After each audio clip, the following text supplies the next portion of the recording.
Race 4 of the season, race 2 of the weekend, round 2, ADAC GT4 Germany. Good afternoon, everybody. We welcome you to a calm and serene Nuremberg. It's not going to be like that for long.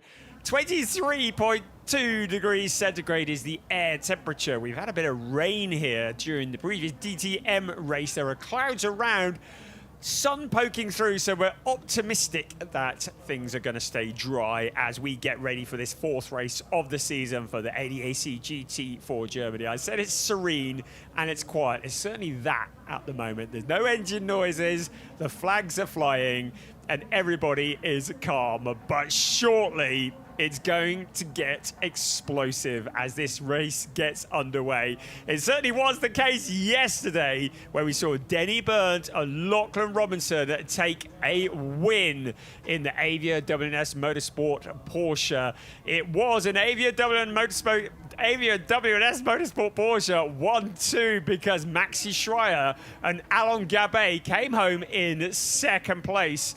And if you look down at the grid there, you will see that is very much the battle resumes. But this time, it's Alain Gabet who has scored his first ever pole position in ADAC GT4 Germany, who has that advantageous pole position there on the right-hand side of your screen, on the left-hand side of the track. And alongside him, yesterday's winner, well, one half of it anyway, Denny Burnt. But keep an eye in the background, another Avia WNS Motorsport Porsche, a third one. Yes, there's many of them with Hendrik still at the wheel. So there we go, Alain Gabet getting ready to go, and he will want to score points in the championship because the sister car with Denny Burnt, shared with Lachlan Robinson, with that win yesterday, jumped to the top of the standings, eclipsing Gabriele Piana and Benjamin Silvesterson after they suffered a puncture in the absolute closing stages of the race. And there is Hendrik still, bit of a favourite veteran, if we could call him that, in GT4 Germany. He's been here for quite a long time now and does a great job. The unique Ginetta G56 GT4 with Alexander Christensen at the wheel is there. Great qualifying from him. First off, before we kick off, apologies for being slightly late onto your TV screens. We've had a number of delays and stoppages so far today, so we're running a little bit behind schedule. So thank you for waiting, thank you for joining us, and thank you to Philip Gogolock for giving us a wave. That helmet of his is something to behold. Check out his social media because he's got some great stuff on there as well. But he would love to be talking on social media about a championship. At the moment, yesterday was not what he was looking for. It was a good finish, but 8th place, not really what he's looking for to get to the top of the championship. You saw briefly Linus Harner, and there you see Benjamin Silvesterson was running in a strong second position yesterday, but a puncture in the closing stages. He kept the car on the track, and all credit to him. He didn't come in to get the tyre replaced. He just kept going. There was only a couple of laps left and brought it home in 9th place, so still scored points. There's the other of the podium finishers yesterday. Another fairly unique car in the world of ADAC GT4 Germany, and it is a Toyota GR Supra, and it has Lucas Cartel was at the wheel to do the first stint yesterday. He'll be doing the second stint today because it's Hudson Schwartz who has qualified that car towards the front of the grid on row 4 to be precise. The championship is nice and close. It's Denny Burnt and Lachlan Robinson who lead by 9 points, and Gabriele Piana and Benjamin Silvesterson. Alain Gabet and Maxi Schreier are in 3rd place, 14 points adrift. Then Jan-Philipp Springhoff and Philip Gogolock, they are 22 points adrift. And then Lewis Moser and Luca Link just slowly getting on with it and picking up the points. They're only 24 points back from the lead of the championship. You've got Lucas Cartel and Hudson Schwartz, they're in 6th.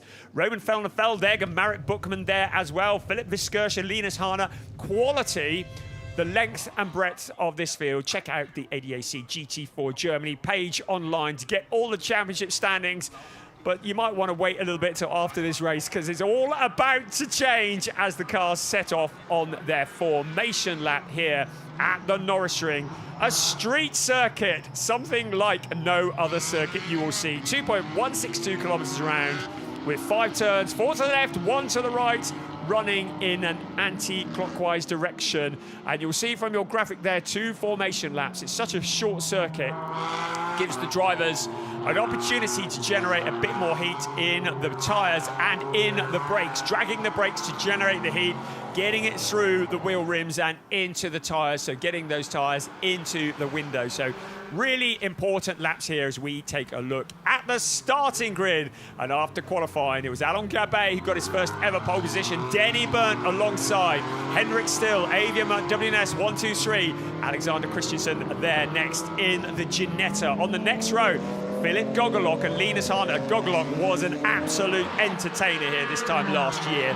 Benjamin Silvesterson and Hudson Schwartz line up on row 4 of the grid. And on row 5 is Lewis Moser and Lucas Stiefelhagen in the ME Motorsport BMW. On row 6, Hamish Forrest, part of a Great Britain pairing with Marius Schmid alongside him.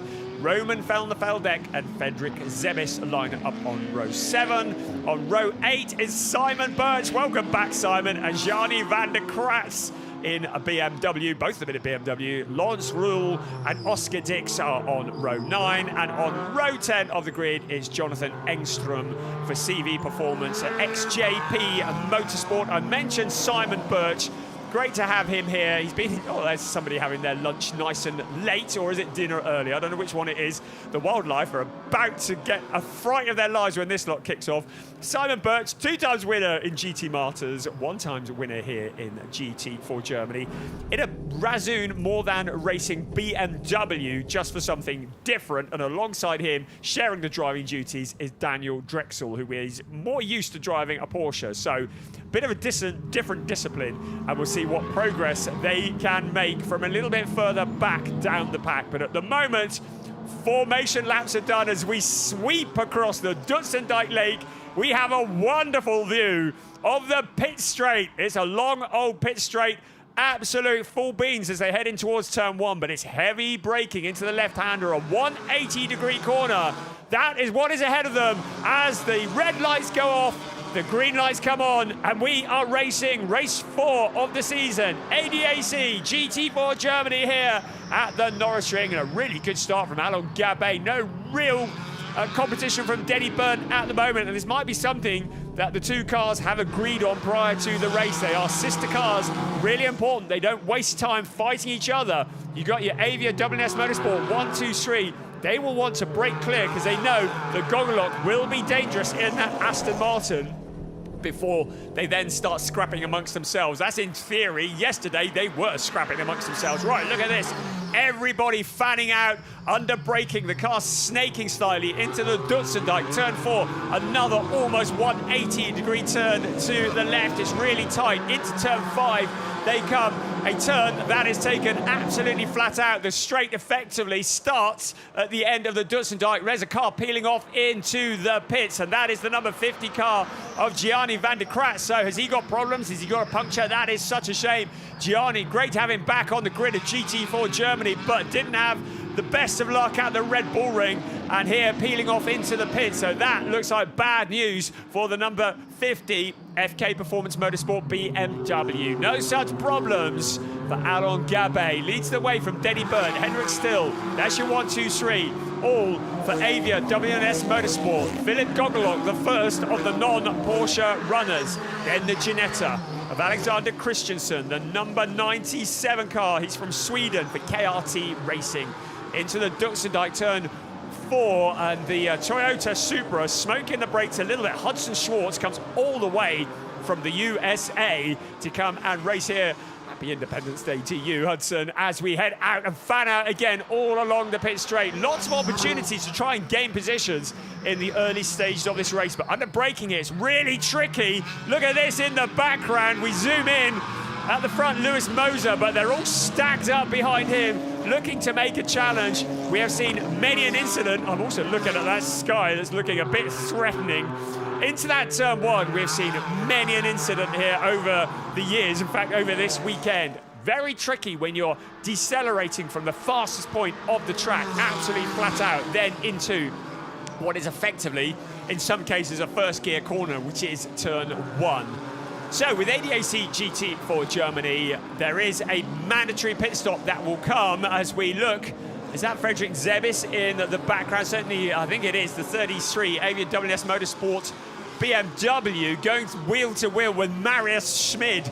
Marius, who shares that car with Alex Connor, the BWT Mucker Motorsport Mercedes. So they are fighting for position there in 12th place. First, second, third, broken clear a little bit of Gogolog. This is that fight I was telling you about. 11th place is being shown for Frederick Zebis at the moment, but Marius Schmid trying to come back around the outside.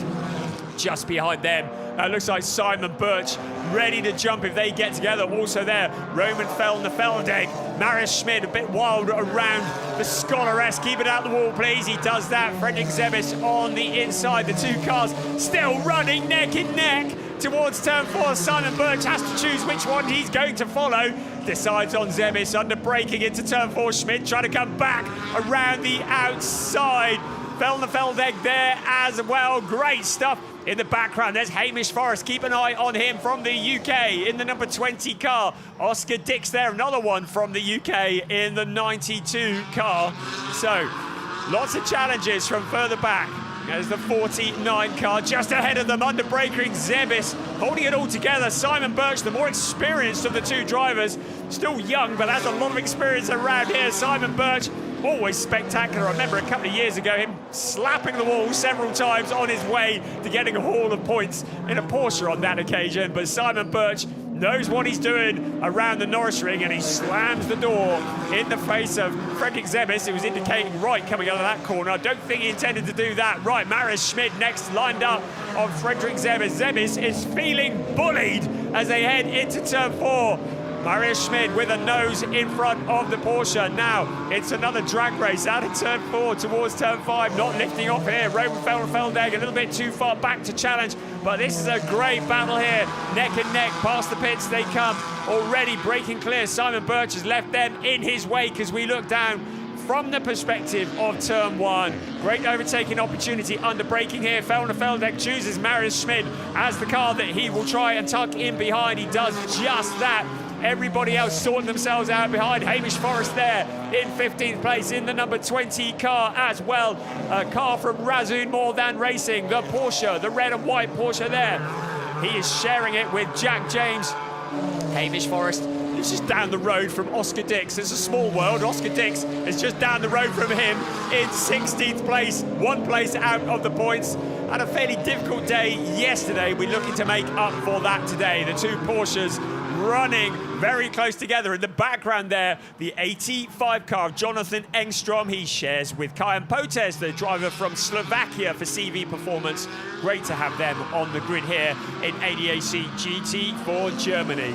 I was about to mention the pit stop, wasn't I? Clean forgot about that. There's so much action out on track as Oscar Dix has a look to the inside of Hamish Forrest, trying to get into the points here, into 15th place without losing a position to Jonathan Engstrom in the 85 car. So Oscar Dix made that move, didn't really stick, and now suddenly he's finding himself vulnerable to a Mercedes and another of the Wimmer Werk Porsches in the background. So back to the pit window. It will open 25 minutes into the race, so when the clock strikes 35, it will remain open for 10 minutes. And during that 10-minute window, every car will need to come in for a mandatory stop and a driver change. And just to make it interesting, there's a minimum pit stop time of 95 seconds from pit entry to pit exit. They must not go below that. There'll be a lot of strategy coming into play as we look at Marius Schmid getting up close and personal with the concrete wall. There was a Porsche earlier on today that tried to move that wall. It did not succeed, and this is a solid wall. The Mercedes is probably not going to do as good a job on it either. It's going to be damaged suspension or steering or something if he does that too many times. He's in 12th place at the moment, and Alex Connor will be looking on nervously look after it, please. I want to have a go when the pit window opens. That's what he'll be saying. There's Simon Birch in the number 10 car. He's up to 11th place. So the car's running in this section. 51 minutes remaining. So, 1, 2, 3 to ADAC Motorsport Porsche. What can Gogolok do about it? He, along with Jan-Philipp Springhoff, very much championship challengers, but it's Denny Burns and Lachlan Robinson coming into this race who led the way in the championship from Gabriele Piana and Benjamin Silvesterson. So second place for Denny Burnt when he hands over to Lachlan Robinson would be a good haul of points, but Alon Gabet and Maxi Schreier are just 14 points off the championship lead in third place. So they will want to get as many as they can out of this. We're looking at Hudson Schwartz from the USA with Linus Harner in the number 77 ME Motorsport BMW, the distinctive orange and black livery. Just behind them, Lewis Moser in his second season of ADAC GT4 Germany, keeping them very much within his sights. Any mistakes whatsoever, and this could all change in the blink of an eye. Our drivers who were leading the championship coming into the weekend were Benjamin Silvesterson and Gabriele Piana. At the moment, Silvesterson is in 8th place, but rushing to join the back of that queue. And although Benjamin Silvesterson, relatively inexperienced, really showing massive improvement from each race that he takes part in here. Was looking very racy indeed yesterday, but for that puncture, would have got the points for second place and held on to the championship lead. So keep one eye on that BMW, because that is very rapid. There's the 5th place, Toyota Supra. Great to have Toyota on the grid of the ADAC GT4 Germany this year. In the hands of Hudson Schwartz from the USA and Lucas Cartel from Belgium. CRT Sport, they got a 4th place in the opener at the Red Bull Ring. The second race we won't talk about. The third race, which was yesterday, they got their first podium and would dearly love to do that again. 5th place at the moment, so within reach of the podium runners. Quickest man on the track is Alon Gabet in the lead on that last lap at 53.724. That's how long it takes them to circulate the 2.162 kilometers of the Norisring. You can see the clock ticking down. That's when the pit window will open. We've got one eye on those skies as well. Have we got more rain incoming? Who knows? That may well have an effect on when the drivers are able or decide to pit. Of course, there are no tyre changes as a rule in ADAC GT4 Germany unless it rains. And if it does rain, then it is declared a wet race. The drivers would be allowed to come in for a tyre change. And they'd want to do that during their mandatory stop, if that were the case, so that they didn't lose time out on track with another stop. But of course, you're looking at the clouds, deciding, do you stay out late in that pit window? It's a short 10-minute pit window, so the teams will be strategizing when to bring the cars in. What will the weather do? When can they get the cars out? Can they get them out onto open track? How can they maximize the quicker of the two drivers in the pairing?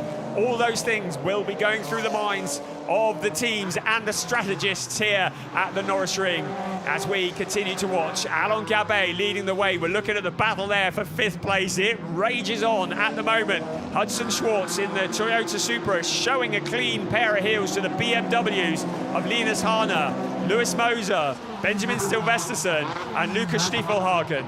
They all in the BMWs queued up behind that Toyota. Looking down from what has been a controversial corner this weekend. We've seen numerous incidents into that turn 1. You can see at the top of your screen, absolutely flat out as they head towards it. It really is a mega fast section of the circuit. Tyre degradation here, not so much of an issue.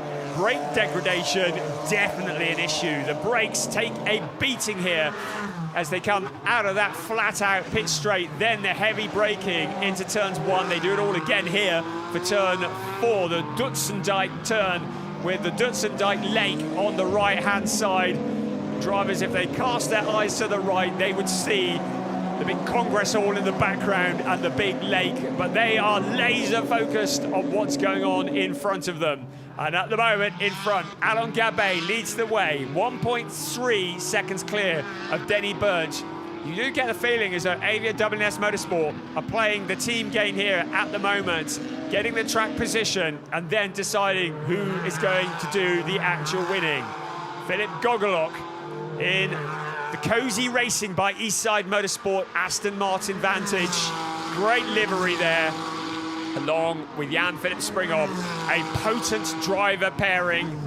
But in the background, Hudson Schwartz, along with Lucas Cartel, have made it very, very clear they are not here in GT4 Germany this year to make up the numbers. They are here to fight for a championship, and that's exactly what they are doing. That third place yesterday was really impressive.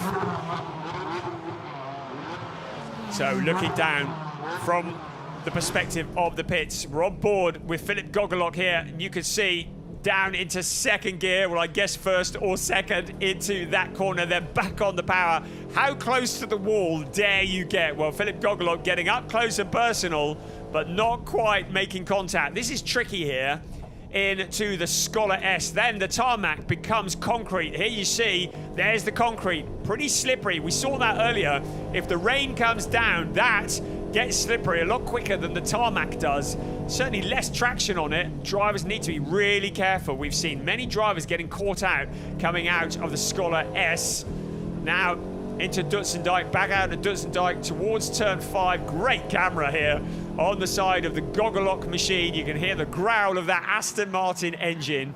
And then he, in the top of your picture, will be heading down towards turn 1. Conditions here are good. The track has lots of rubber on it. It's dry. Of course, these streets are, in fact, streets the rest of the year round. They have regular traffic and the public and cars on it all year round. And then once a year, the barriers are put up. It's a massive, massive project, turning the streets of Nuremberg into a racetrack. But that's exactly what happens. The Motorsport Club of Nuremberg putting an awful lot of manpower into, and womanpower into building this circuit, and it is a spectacular circuit. It is tricky, but it means the surface that the drivers are running on, you've got the white lines painted there, you've got manhole covers, you've got drains, you've got bumps, you've got trees at the side of the circuit, there are roots growing underneath the tarmac. So many things to catch the drivers out. Talking yesterday, if you listened to the broadcast, you'd have heard Joe Warhurst saying that you have to almost navigate your way through all the routes, past all the bumps. You have in your head a map of where all the bumps are, and as you head around, you have to be mindful of it, because if you hit a bump at the wrong time, you can see the cars just under braking there into the Scholar S. You can see them bouncing around. Joe explained to us how you need to navigate those bumps so that you're not hitting them at the wrong angle, at the wrong time. So the 49 car in 7th place at the moment. Lewis Moser at the wheel, but behind the championship leader coming into this weekend. Now second in the championship, Benjamin Silvesterson. His co-driver, Gabriella Piana, very, very experienced. But Benjamin would love to get that BMW as far up the field as he can before he hands it over to his experienced teammate. He has a little look to the outside. Is he going to try and switch back to the inside on the exit of turn 1? At the moment, everybody holds station. Holding station at the front, not Gabriella Piana, Alain Gabet, almost there, with that 1.2 second gap. So holding that to Denny Burnt in second. So nothing much changing there at the moment. We continue to monitor this battle though, because Philip Gogolok now coming under pressure, and that is from Hudson Schwartz. So the Toyota Supra sweeping past the Aston Martin. Gogolok trying to come back onto turn 5 and out along the pit straight. He'll have something of a slipstream, less of a slipstream effect in GT4 as you might see in GT3, but here they come, heading towards us, in towards turn 1. But that looked like a solid move from Hudson Schwartz, so he moves up a position into 4th place. Gogolok relegated down to 5th. He'll be frustrated about that. He might want to try and attack back, but he's got Linus Harner in the background in the number 77 ME Motorsport BMW. Here's another look at what happened there. Gogolok left a fairly large gap on the inside, tried to cut back to the inside himself, but was unable to do that. And Schwartz did not need any more invitation to come sailing through in the Toyota Supra and into that 4th place. Looking at that turn 4 once again, Benjamin Silvesterson under a lot of pressure from Lucas Stiefelhagen, or in fact it's Lewis Moser. So Silvesterson has got past the number 49 car of Lewis Moser. So Silvesterson, I said he might want to get that move done before he handed the car over to Gabriele Piana. So he is up a position. Solid job there for Benjamin Silvesterson. There is the aforementioned Lucas Stiefelhagen in another of the BMWs, but behind him is the Christensen number 97 Ginetta. Alexander Christensen, saw him in Pro Cycle Cup Germany last year briefly. A very different discipline here, and in a fairly unusual car for ADAC GT4 Germany. It's great to have the Ginetta back on the grid, and really showing how diverse this grid is in terms of manufacturers. Casting one eye to the skies at the same time. The picture on the left-hand side, you can see we're riding on board with the second-place car of Denny Burnt.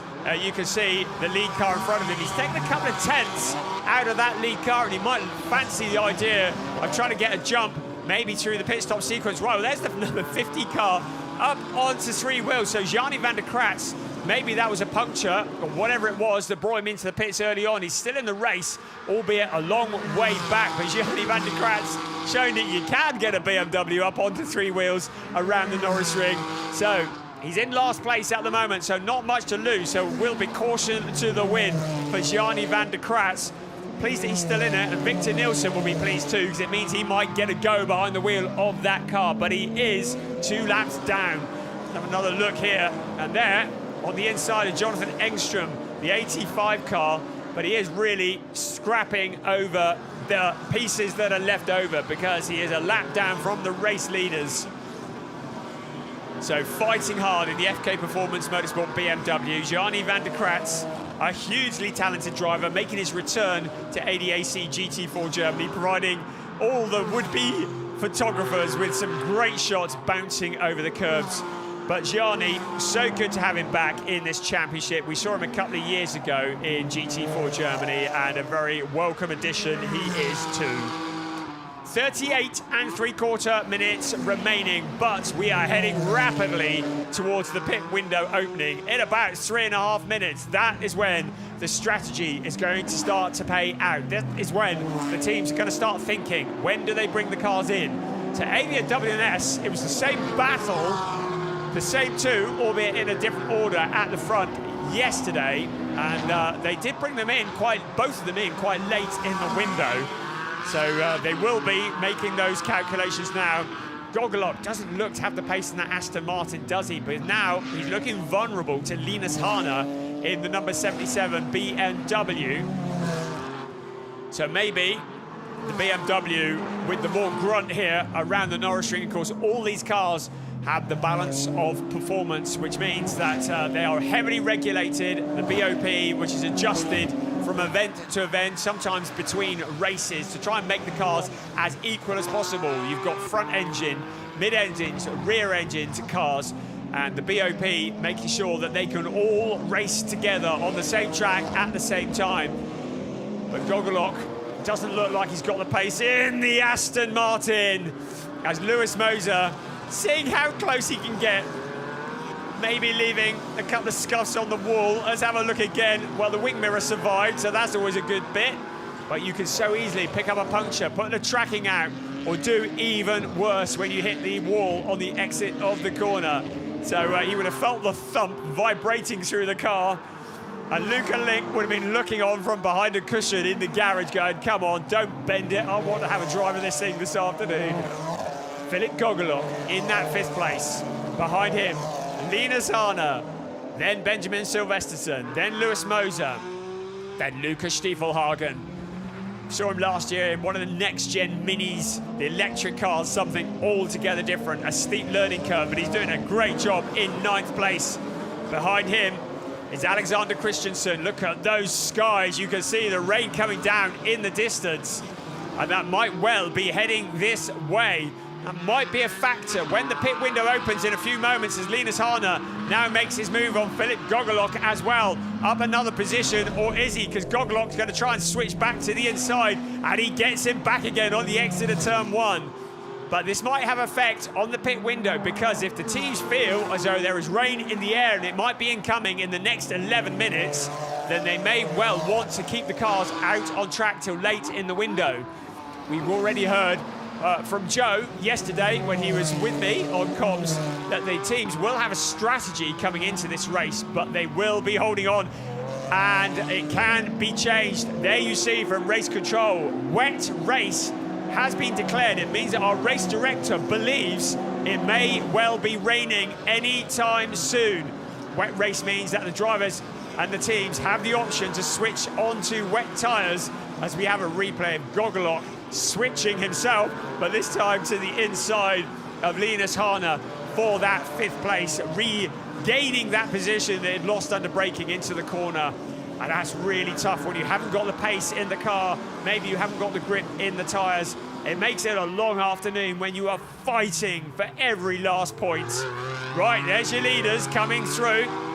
Alain Gabet, Denny Burnt, 1.349 between them. Then a stretch back to Hendrick still in 3rd place. Hendrick along with Tim Horrell in a different race, really. They're in the Pro-Am race along with the number 91 car of Lawrence Ruhl, who's showing with Jesper Jensen. They are racing for a Pro-Am title as well. So they are in maybe a different race to the other cars around them, but Hendrick still would certainly love to finish on the overall podium, and that's certainly a distinct possibility. We've seen him do it many times in the past, and he will be aware that his former teammate Philip Gogolok is behind him in the number 4 car with Hudson Schwartz between them. Right, I can see spots of rain, and on the camera lens I can see those spots of rain too. The pit window is open, so there are cars coming in. So that's Roman Feldegg who peels off into the pits. Oscar Dix coming in as well. Jonathan Engstrom is into the pits. Gianni van der Gratz, he'll probably be pretty fed up and ready to get on the plane home, I should think, after what may have been a puncture in the opening lap of the race. Right, out gets Roman Feldegg, in gets Marek Buchmann. That's another really strong driver combination. Gianni van der Gratz exits the car, and it's Victor Nielsen who now gets behind the wheel of the number 50 BMW. Victor Nielsen, who was in this series last year as well, and he will bring that car in theory to the checkered flag. There was tearing some tape, so maybe, well, it might have been that the car came into the pits early on, because there may well have been, and yes, it looked like there had been maybe an issue on that opening lap, and maybe it wasn't a puncture. It may well have been that the door catch was broken. I often see that in these cars when they have an impact. It can break the door catch. Well, nothing like the gaffer tape to get everything signed and sealed. The umbrellas are up. Oh, this is ominous, isn't it? There's a bit of rain coming down, but clearly for the number 50 car, there may well have been an impact. The door may well have been flapping. If they hadn't sorted it out themselves, they could have well have had a technical disqualification as a result of that. Right, the rain looks like it's coming down. We've had 1, 2, 3, 4, 5 cars that have come into the pits. So the number 20 car. So Hamish Forrest is done for the day. He can head back to West Sussex. Jack James, another British driver, is now going to jump behind the wheel of that car. So he will be at the number 20 Porsche. Everybody else staying out at the moment. Frederick Zebis has peeled off into the pits. He's handing over to Nicolas Guillaume. So the 33 car, the next to come into the pits. The rain is light. You can see it on the dashboard of Denny Burnt's car. Not the dashboard, that would be bad news. On the windscreen at Denny Burnt's Porsche. Just spots of rain at the moment. Probably not enough to make a difference to traction, but that rain could well increase. So the front runners waiting to see whether the rain is going to increase before taking advantage of a potential free pit stop when they come in for their mandatory stop to potentially put wets on as well. It is a waiting game, but they're going to have to come in the next 6 3/4 minutes, whatever, because that is when the pit window will close. So Hendrick still staying out late in the window as well. There's your first and second. It is just a fraction over 1 second between first and second. into the pits comes Marius Schmid. He's handing the pink BWT Motorsport Mercedes over to Alex Connor. And there he is. So out gets Marius Schmid. His work is done for this weekend. Very restricted on what and how many mechanics are allowed to work on the car. Another British driver in the shape of Alex Connor now gets in. So the outgoing driver helps the incoming driver to get buckled up. Plenty of time. Remember that minimum pit stop time. That's what that countdown means next to the driver's name. They mustn't go below 95 seconds from pit entry to pit exit. Otherwise, there would be a penalty incoming. We're fighting further back as well. Igor Litvinenko. So this is drivers who have stopped. So 16th and 17th place. That's Jack James and Igor Litvinenko. The number 20, Razun, More Than Racing Porsche, with a Wimmer Werk Porsche breathing down his exhaust pipe. Still, the cars come in. Now, next in, the number 77 car, so Linus Harner, handing over the number 77 ME Motorsport BMW to Philip Viskirchen, fairly experienced pilot in this discipline. The clock ticks down. We've still got 11 cars yet to come in. Right, that yellow and red flag indicating there is something slippery on the track. That's something slippery. There's Marius Schmid. Hello there. Thank you for entertaining us. That slipperiness that they're indicating could well be the rain that we've been talking about. Next in is the Ginetta, the 97 car. Drivers wait. Hearts are racing. Those that are waiting to get in will be ready to take the seat of the car for one last time this weekend. They need to take all that their co-driver has done and bring it home, if possible, in the points. So the 97 car, Alexander Christensen handing over to Erik Bertelsen, an all-Swedish pairing for KRT Racing. The Swedish colours. I made the mistake of saying Alexander Christensen came from Zimbabwe last year, I think it was. I think he had the mick taken out of him for a very long time afterwards. I can confirm it's all Sweden that you're looking at there, albeit in a British Ginetta. Right, windscreen wipers are running. Traction is going to be difficult. Gogolok is in the number 4 car. He is handing over to Jan Philip Springhob, so he's another one. The 87 car, Hudson Schwartz, also into the pits, handing over to Lucas Cartel. So, with the pit window winding down, less than 4 minutes remaining. Lawrence Ruhl in the 91 cars hanging out for a bit longer before handing over to Jesper Jensen. Then we've got the top 7 cars still out on track. There is Lucas Cartel taking over from Hudson Schwartz. What a sterling job they have done. Certainly, Hudson Schwartz done a great job. Now, that's not Bastian Boost, it's the Land Motorsport pit. There's somebody having a look at the car. I think that was the Gogolok car. The team looking from Cozy Racing by ESM at the Aston Martin. I wonder if there's maybe a bit of damage or something. Here comes first and second. We've got lapped cars mixed in as well, but Gabay and Burnt still yet to come in. 1.1 seconds has been the gap between them for much of the race, up to third place, but it's still Hendrick still at the moment. Benjamin Silvesterson staying late out in the window. Then in 5th place, Lewis Moser. Then in 6th place, the 66 car of Lucas Stiefelhagen. Still more cars in the pits. 8 yet to pit. So Gogolok is handed over to Jan Philip Springhob. And there's Simon Birch enjoying his time, maybe getting a little bit too close to the Stiefelhagen car in front of him. So Simon Birch in the number 10 car in 7th place at the moment. There's somebody outbraking themselves, the 85 car. So Jonathan Engstrom was in that car. He's handed over to Kayam Potez. So at the moment, Kayam still learning the ropes a little bit in GT4 Germany, doing a great job, but there's so much pressure. And here, in only the 2nd round of the championship, no room for error when those concrete blocks around you. So this is a mega steep learning curve, especially for the rookie drivers.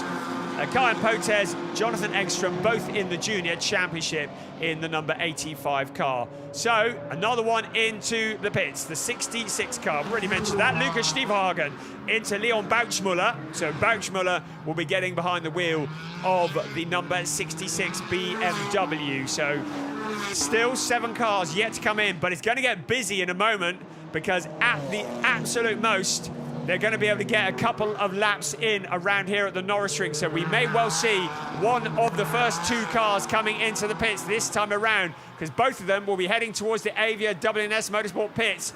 Right, well, the Supra has been in, has come out, and this may well be frustrating. Second place, Denny Burnt. The lapped cars, the unlapped cars, all running together at the moment.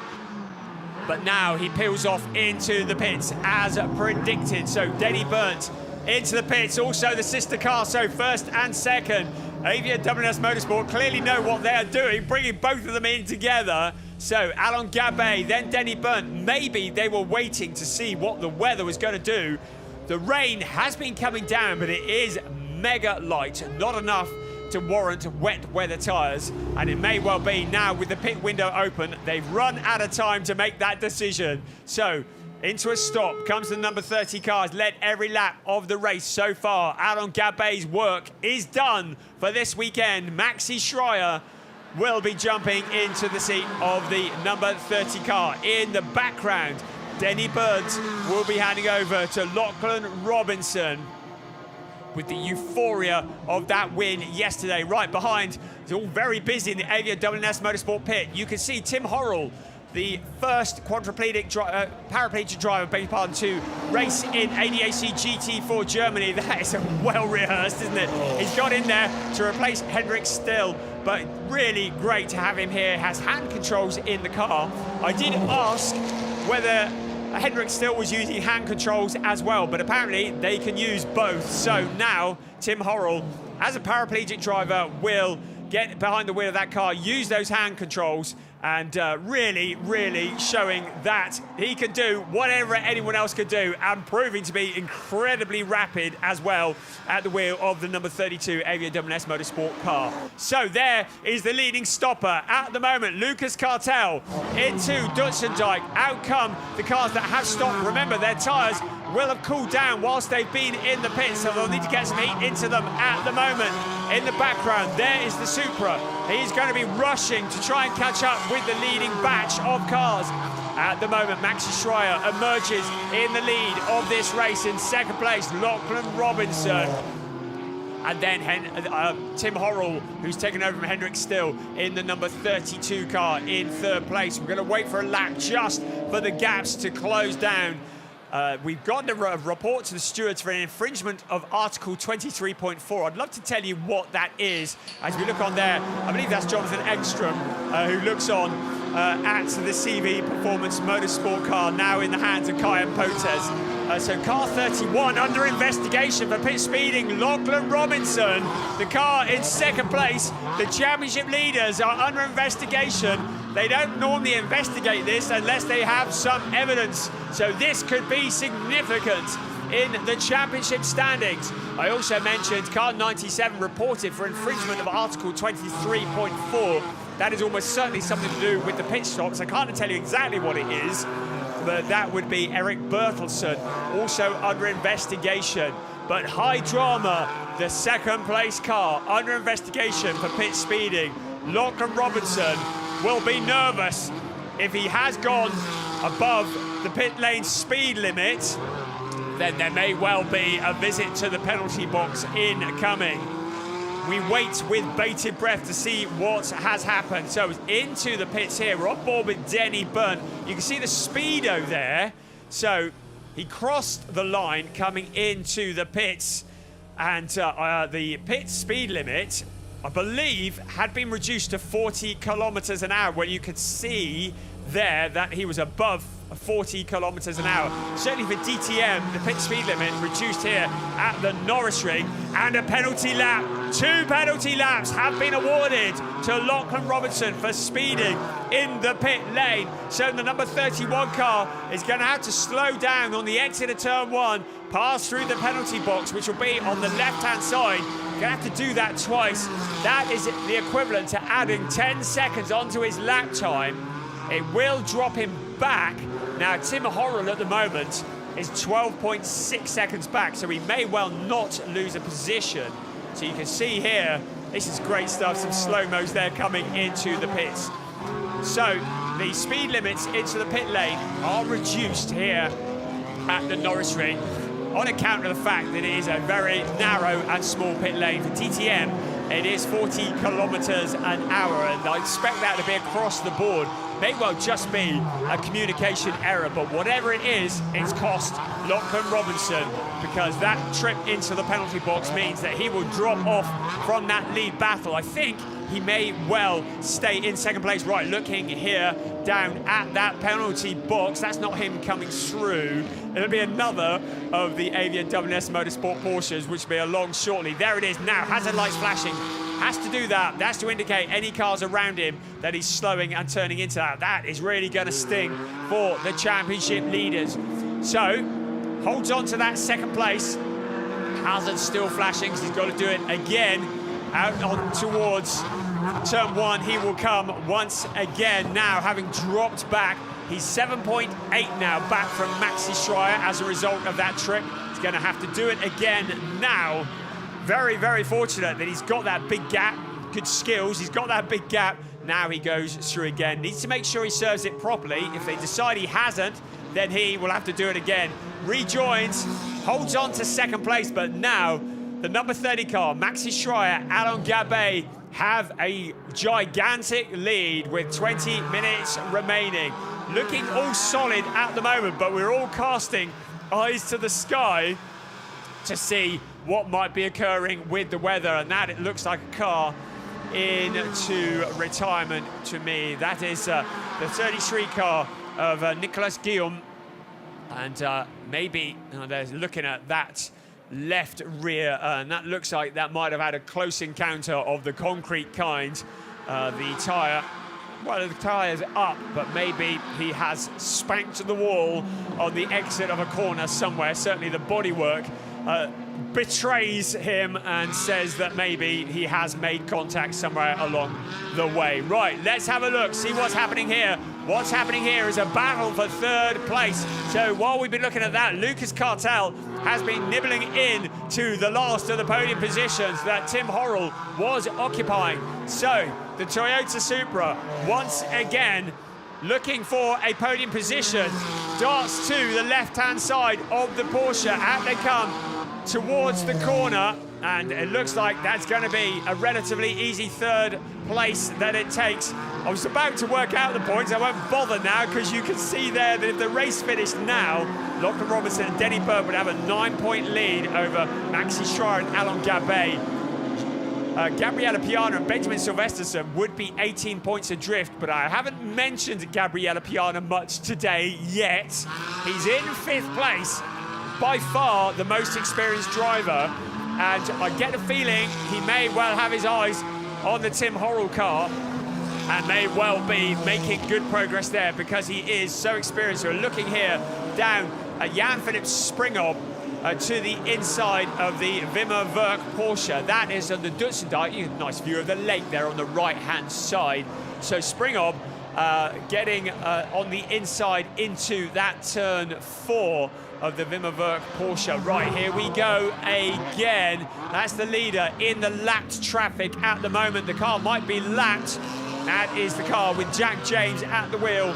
Another of the British drivers has got a new co-pilot for this race in the shape of Hamish Forrest. There's been a bit of musical chairs going on at Razoon More Than Racing. Of course, he was alongside Harry Huber at the Red Bull Ring, but now Hamish Forrest has moved across, or he has moved across to the Porsche, and the two British drivers sharing the seat of the number 20 car, doing a solid job in 14th place, so in the points.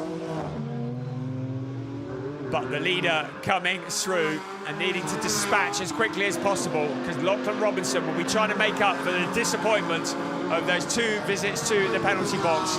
I keep an eye on Gabriella Piana at the moment, so the gap between himself and Tim Horrell is just 0.7 of a second, and he is closing in on that position. His last lap was nearly a second quicker than Tim Horrell. So we're going to see a challenge any second now for that 4th place. Gabriella Piana, along with Benjamin Silvesterson. Such a great pairing. Tim Horrell will be defending like mad from the BMW. 16.5 minutes remaining of this race. we come up ahead of them. Third place, Lucas Cartel would be quite happy if Tim Horrell could hold Gabriele Piana up for a bit longer. The dark clouds continue to loom overhead. Now Piana moves to the left-hand side of the number 32 Porsche into the Scholar S. He squeezes his nose in front. He's got the job done under braking into the chicane. He comes and then out of the other side. Job done. Gabriele Piana, the only driver to have started every single GT4 Germany race that there has ever been, continues on his way. This is race number 88 for Gabriele Piana in this series. He has a roll of honour that stretches many pages, such as his experience in GT4 and GT3 racing.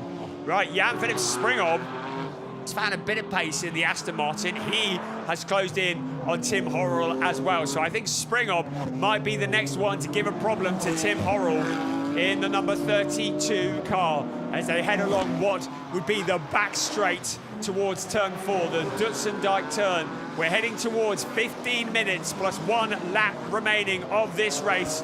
The final quarter. All scheduled pit stops are done and dusted. As a result of the penalty awarded to Lachlan Robinson, Maxi Schreier has a lead of 10.7 seconds. They are ahead of Lucas Cartel. That's your 1, 2, 3. Cartel in that third place has Gabriele Piana closing in on him. 1.918 is the gap between Cartel and Piana. So is Piana going to be able to haul that BMW into a podium position? You can see the top speeds there. Maxi Schreier with a 237 kilometers an hour, really fast around this tight little circuit. The other times below, but Maxi Schreier with an open track. Well, he did for a while have an open track in front of him, but now in the lapped traffic as well. Jan-Philipp Springhoff has closed in on Tim Horrell. Gabriele Piana closing in on Lucas Cartel. This is all shaping up to a grandstand finish because Gabriele Piana has taken more time out of Lucas Cartel. So closing in, we're on board with Jan-Philipp Springhoff in the number 4. Cozy Racing by ESM Aston Martin. One eye on those skies. The drivers at the front do not want rain. The drivers at the back might well want rain, something to shake things up a bit. You can see the odd drops in the air, but not enough to cause any kind of problems. Leon Bauchmuller in the 66 car, and on the outside, Daniel Drexel. Daniel in the number 10 car has taken over from Simon Birch. And Daniel has been driving a Porsche Cayman here in GT4 Germany for a long time, switching to BMW, a very different discipline, as now Jan-Philipp Springhoff makes the move on Tim Horrell. So up to 5th place for Jan-Philipp Springhoff. That'll be valuable points in the championship hunt, relegating Horrell down to that 6th place. But I mentioned how Daniel Drexel in 10th place at the moment has been driving a Porsche for so long, and now Razzoon More Than Racing have switched him to the BMW. So a steep learning curve there with Simon Birch, though, as his co-driver. That is a really strong pairing here in GT4 Germany. So Tim Horrell has been shuffled down to 5th place. Jan-Philipp Springhoff putting the pressure on again to Tim Horrell. This time side by side they come once again. Jan-Philipp Springhoff, an experienced pilot in GT racing. We've seen him here many times in GT4 Germany. Shuts the door on Tim Horrell into turn 4 and is up that position to P5. So Horrell now falling into the clutches of Moritz Viskursen. Not Moritz, that's his brother, Philip Viskursen, getting there in the end in the number 77 car.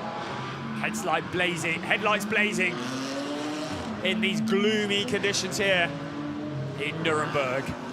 There's another look here at that fight for position. Tim Horrell with the growling Aston Martin alongside him, and then under braking into turn 4.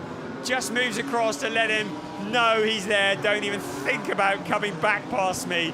You can see it just very slightly jinking to the right under braking. Here we come into the Dutzendijk, and then it was here, just making sure he's covered off all opportunities for Tim Horrell before exiting turn 4 and getting a good run in towards turn 5. So Jan Philipp Springer putting all that experience to good use. I would remind you once again that Tim Horrell in the number 32 car is in the Pro-Am hunt. His main rival in the Pro-Am Championship is Jesper Jensen, who's currently down in 16th place. Jesper, who shares that seat with Lawrence Ruhl. So it's advantage Tim Horrell and Hendrik Still in the Pro-Am race at the moment.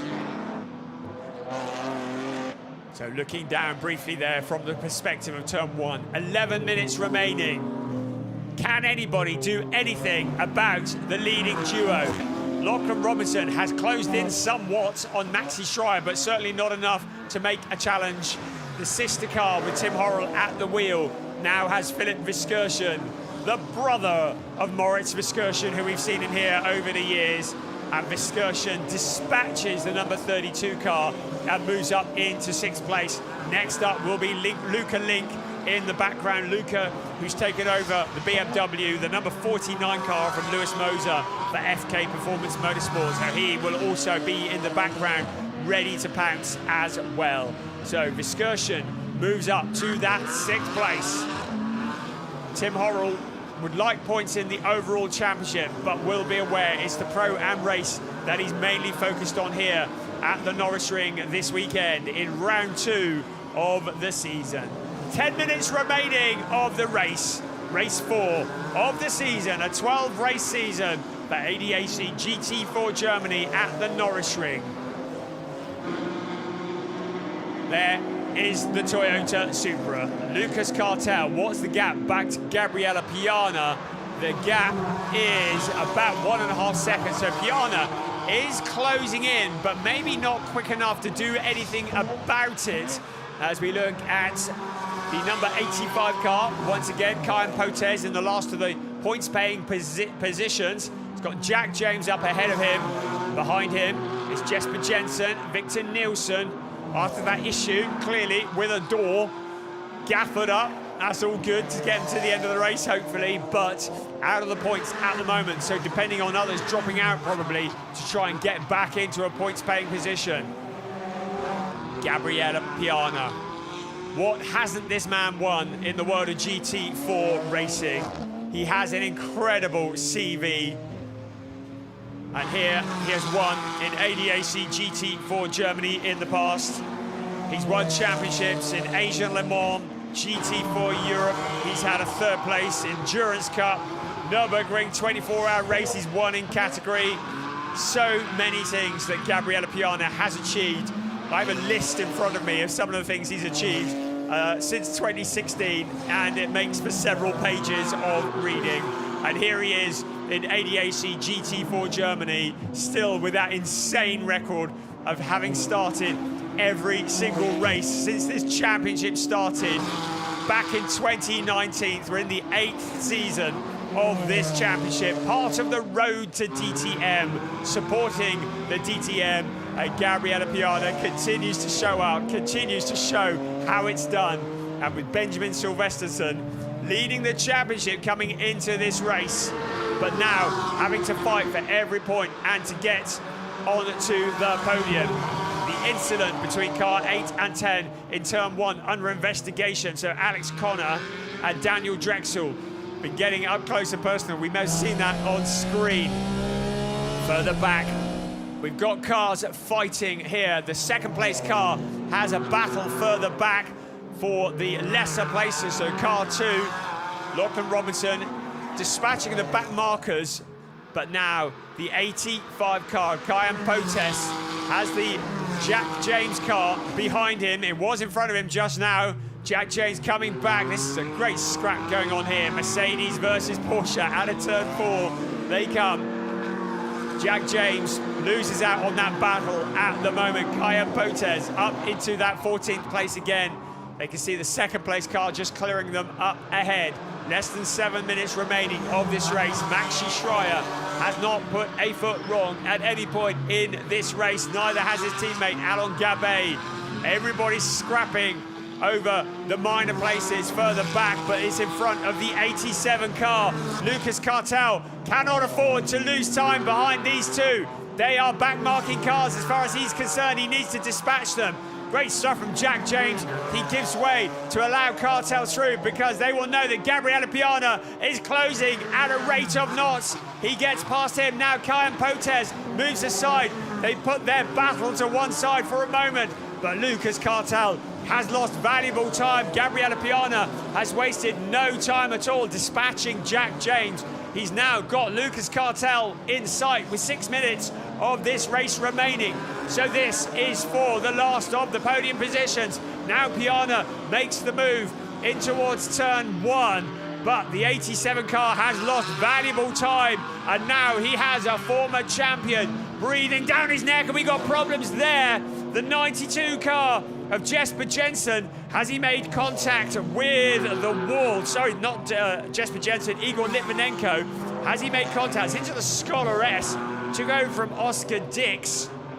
Looks like the car is still mobile, so hopefully no issues and no cautions there with 5.5 minutes remaining. He's very much on the battle for the last of the podium positions. Toyota Supra versus BMW. The Supra with Lucas Cartel at the wheel, the Belgian driver in the junior category, has Gabriele Piana, very experienced, breathing down his exhaust pipe. What can he do to hold off all that attack from the BMW? 5 minutes plus 1 lap remaining of this race. At the front, Maxi Schreier and Lachlan Robinson continue on their way. That car crabbing Igor Litvinenko may well have made contact with the barrier or indeed another car. And it looks like he may have made contact with the number 50 car. The two getting together, clouched the fence. So that would have been Victor Nielsen getting together with Igor Litvinenko. And Litvinenko certainly coming off the worst. It's under investigation by our race stewards. Kind of a moot point because Victor Nielsen and Igor Litvinenko now not within a point scoring position, but very much within a trophy scoring position as Litvinenko crawls back to the pits. The car fairly crippled now and into retirement with 4 minutes and 10 seconds remaining.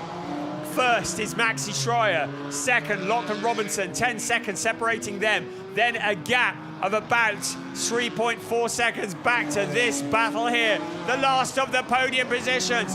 Lucas Cartel is going to have to draw on everything that he has. He's going to have to draw on everything he's learnt in that Toyota Supra to hold off the BMW because Gabriele Piana has so much experience. He knows what to do. He knows when to pounce. He knows how to put the pressure on.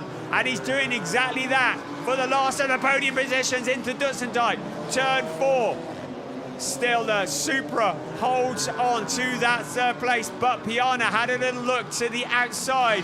Is it possible that Lucas Cartel can hold off with such immense pressure? He cannot afford to put a wheel wrong. He'll need to be focused, but Piana will punish him if he makes any mistakes at all. Piana tries to go the long way around turn 1. Great driving from Cartel there, keeping it tidy, holding on to that third place at the moment. 3 minutes on the clock, plus 1 lap. This is incredibly close for the last of the podium positions. Schreier and Robinson at the front, but this is all very much up in the air.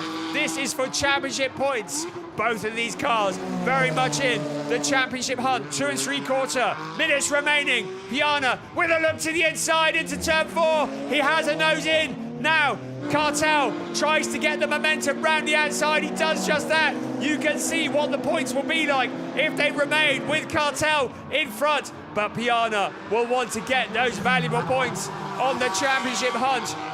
2 minutes and 20 seconds remaining in towards turn 1. Once again, Piana putting the pressure on, trying to force Cartel into a mistake. That Supra looks very nimble around some of the corners. The BMW perhaps without the handling that he would like to get past, but Piana with so much skill will try and force Cartel into a mistake. Cartel will need to be absolutely laser sharp focused on what's going on in front of him, not allowing himself to be distracted by those glaring lights on the BMW that is filling his mirrors. The dark skies beckon, but I think we're going to get through this race without any downpours. Hope we are.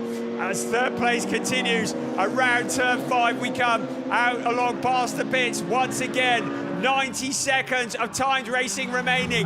Then the +1 lap. Maxi Schreier, 8.4 seconds clear of Lachlan Robinson. They, in turn, are 4.6 clear of this battle that we are looking at here. Great stuff in ADAC GT4 Germany. Lucas Cartel holding on to try and get a second, third place of the weekend. Piana and Silvesterson came away with very few points after that puncture at the end of the race yesterday. Would love to take some silverware home with them, but would love even more the points that go with it. Cartel defending as hard as he can into Dutzendijk. He cannot afford to miss a breaking point. He cannot afford to make a mistake. The leader has already crossed the line. So it is going to be a couple of laps remaining here of the Norisring before we see the checkered flag. What can Gabriella Piana do about Lucas Cartel? What can Lucas Cartel do about the Gabriella Piana problem that is filling his mirrors? Piana cannot get the bumper in, strictly no contact here, but he can certainly try and force a mistake from Lucas Cartel. Cartel still keeps it all absolutely perfect. The clock continues to tick down. It's going to be 0 in a few moments before the leader crosses the line. The end of this race cannot come soon enough for Lucas Cartel. Into turn 5 comes our race leader. So it's going to be what remains of this lap. And then one more. Piana looks to the outside, then cuts back to the inside. But the Supra has the traction, has the accelerator, has the acceleration out of the Dutzendijk corner. Still, Lucas Cartel holds on to that third place. Fabulous stuff as they run past the pits in towards turn 1 for the very last time. Cartel needs to just hold it together for another couple of corners. Piana to the inside, and still Cartel in third place. It's now all or nothing for Gabriella Piana into the Scholaress for the very last time.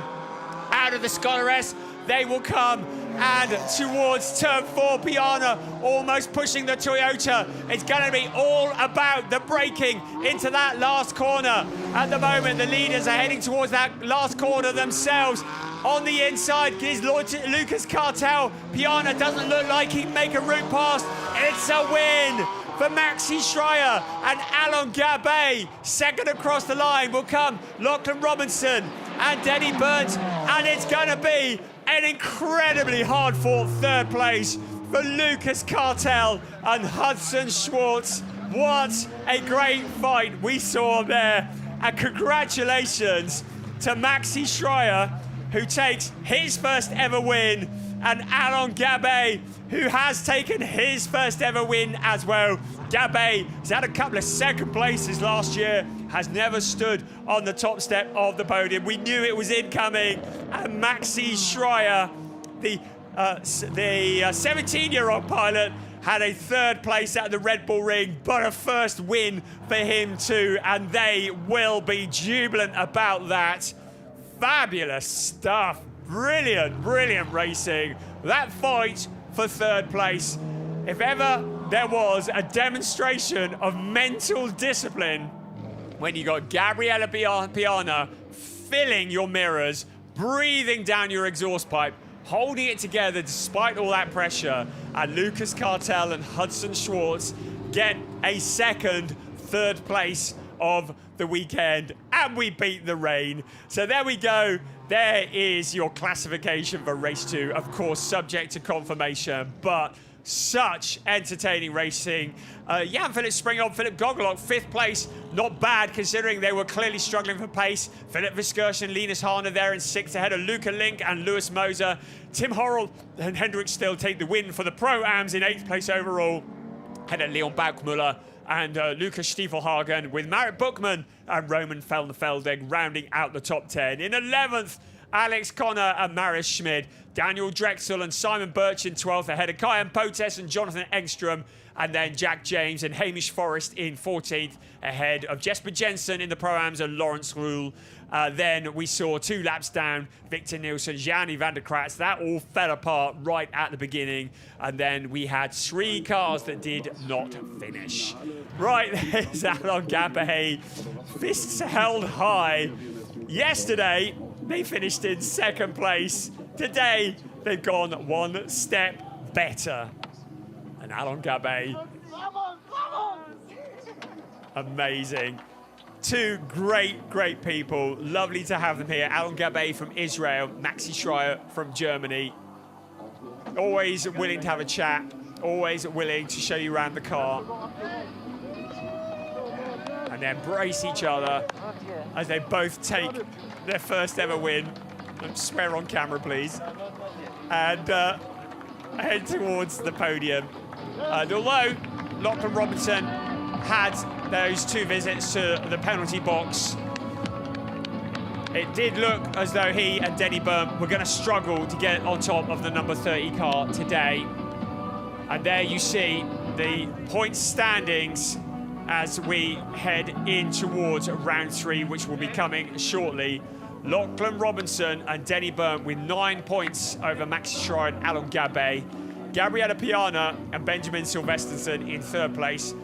Philip Gogelock and Jan-Philipp Springhob, 31 points adrift, so they'll want to find out where the pace is in that Aston Martin before we head to Oschersleben in 3 weeks' time for the next round, the next 2 races of this great championship.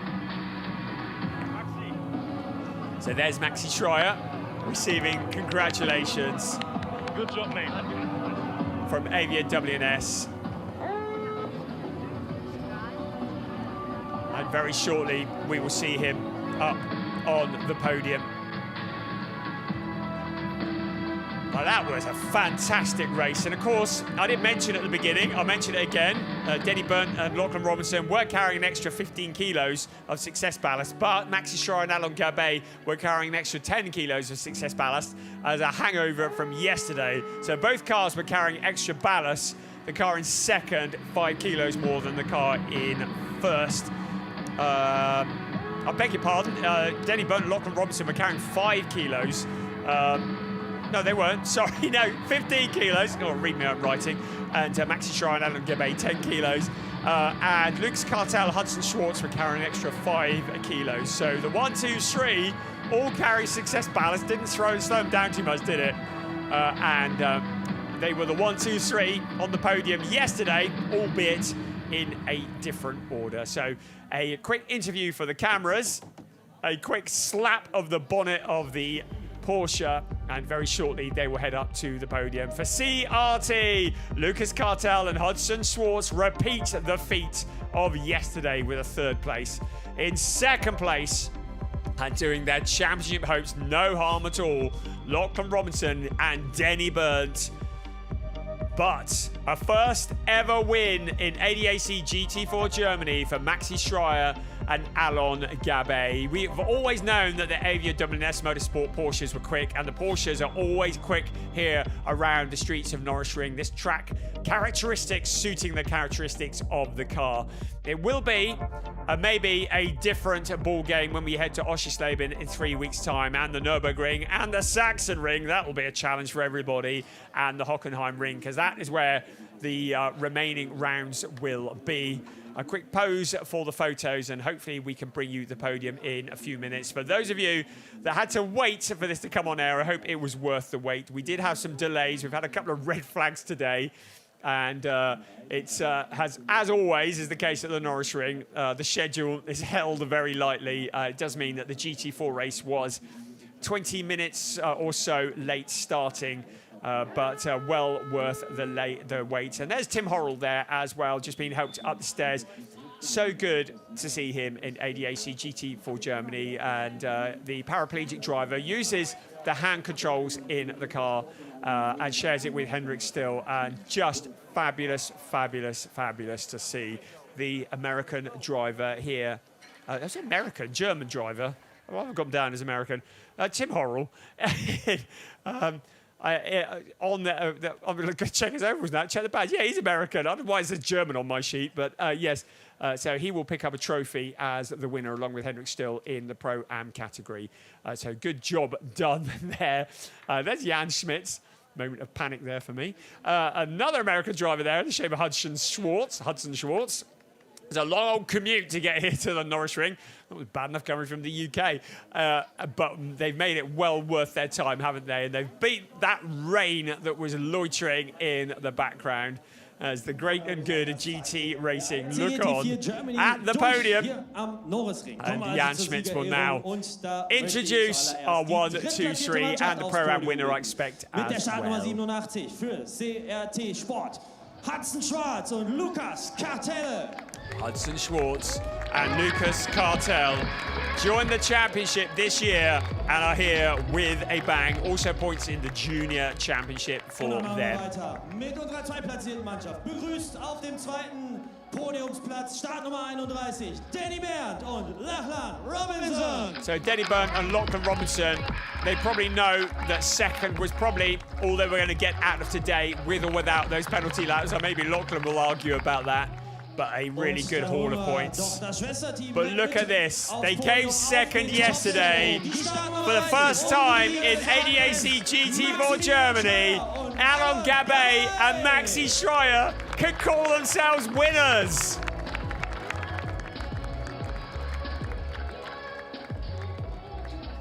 So next up onto the podium. It's the team that we're going to call up next. So ADAC WNS. Teamchef himself, Daniel Schellhaus. Daniel Schellhaus, the team chief himself. The Grand Fromage will collect a trophy on behalf of the team. Boy, do they know how to prepare a Porsche.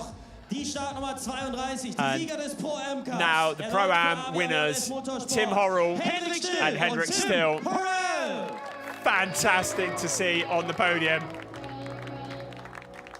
And 3 ADAC WNS drivers up there as well. Or 3 WNS, 6 ADAC WNS drivers, 3 cars. National Anthem time.